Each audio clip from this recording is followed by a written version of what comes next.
النهارده كانت افلام موجوده مع ماونتن فيو وشيل اوت بارك.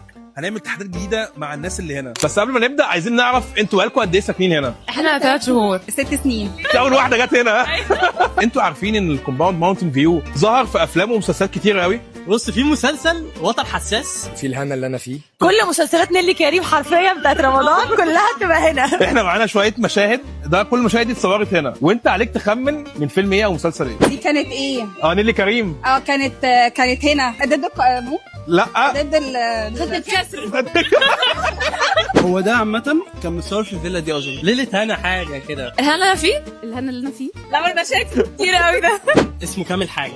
كامل عدد صح. هو ده سهل بقى. كامل العدد. ايوه صح، برافو عليكي. كامل عدد. كامل العدد صور منه مشهد كان في المطبخ هنا. في توك شوت مشهور قوي ايوه صور هنا. بس بخاش. كان رمضان بغاش. اسمه ايه؟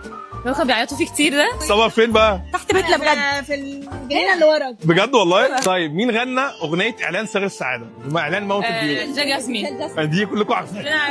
احسن السعادة في بيتك. ماشي اوكي. استنى بعد العيد، بس الاغنيه دي شجعتني فجيت ما اعرفش.